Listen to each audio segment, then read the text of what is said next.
Firefighter Jake Morgan had always believed that duty and sacrifice were part of the job and life. He was a kind of man who carried a second radio, who never let his phone out of arm's reach, and who still showed up on weekend to double-check the equipment others had already cleared. But nothing could prepare him for the emergency call that would fracture his world in ways no fire ever had. It was a humid Saturday night in early spring. Jake was midway through gearing up at Station 14 when the dispatcher radioed him directly.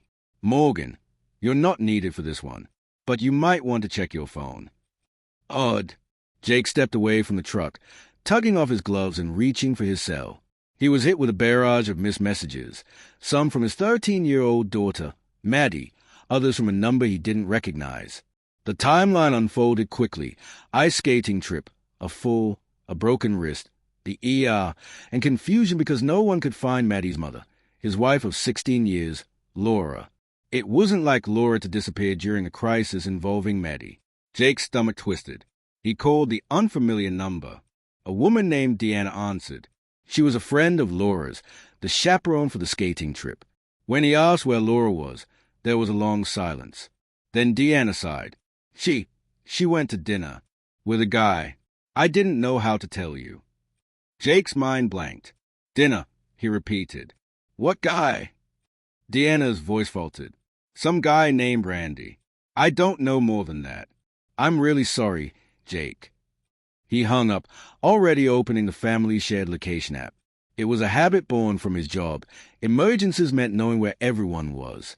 Laura's pin was steady at a hotel on the far side of the small town where her mother lived.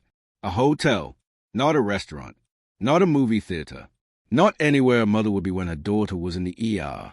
The rest of the night unfolded like a slow-motion collapse. Laura didn't answer his calls or texts. Eventually, she called Maddie, just long enough to check in, just short enough not to explain.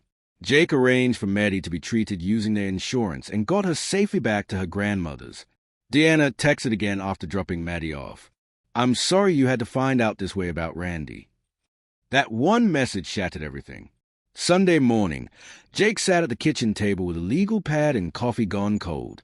The hours had turned heavy. Rage came in waves, but it was a hollow ache of betrayal that lingered longest. He picked up the phone and called a divorce attorney a fellow firefighter had recommended. The call was sobering. As they spoke, Jake realized that despite Laura's freelancing and part-time work, she had little in the way of independent finances. Most of their assets, the house, the car, the savings, were in his name or tied to his income. A painful irony, considering she'd used his own financial stability to fund a string of betrayals. He dug deeper. He pulled his credit report, something he hadn't done in years. There it was, a joint credit card he hadn't known existed. And once he logged in using the account recovery tools, the pattern emerged clearly. Hotels, restaurants, flights. The card was a breadcrumb trail of lies. Phone records from the last few bills revealed even more. Tinder, Bumble, multiple interactions over months. Different numbers. Different men. Jake printed everything. That night, with help from his friend Greg, a sheriff's deputy, they waited. When Laura finally arrived back in town, Jake handed her a small overnight bag and told her he'd arranged a room at a nearby hotel for a week. He didn't yell. He didn't throw anything. He simply handed her a folder with the documentation. "You'll want to read that," he said. "We'll talk again when I've calmed down." Laura had no words, just tears. Then silence. Monday was harder. Jake sat Maddie down in the living room. He was terrified of saying the wrong thing, of making her carry the weight of his pain. But Maddie was more perceptive than he'd given her credit for. "I already know," she said. "I saw the texts. She left me in the hospital." Jake swallowed hard. "It's not your fault. None of this is. But I want you to talk to someone who can help you work through it." She nodded. "I want to stay with you." It was the only thing that kept Jake from falling apart. By Wednesday, Laura's situation had shifted from awkward to desperate. She called Jake multiple times, asking if they could talk things out. She pleaded for another chance, said it had just happened, and that Randy was nothing serious. Jake listened. Then he told her he'd already spoken with her mother.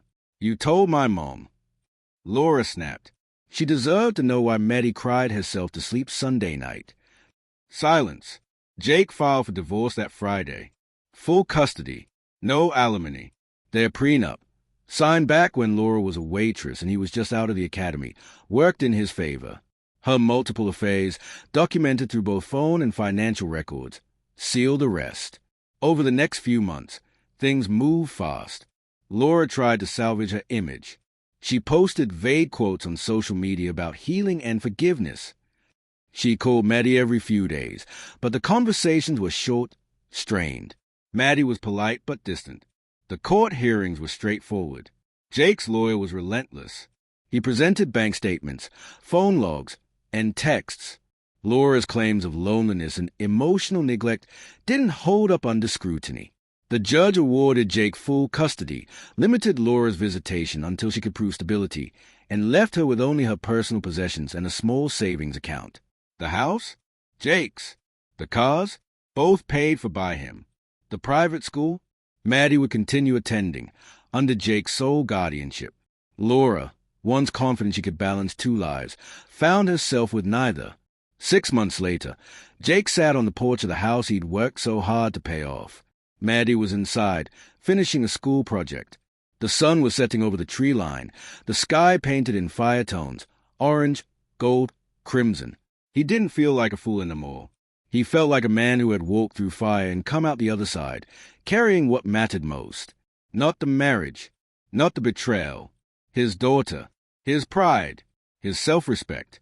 Laura had lost everything. Her home, her family, her reputation, all because she gambled on a fantasy and underestimated the man she left behind. Jake didn't need revenge. He had peace. And that was enough.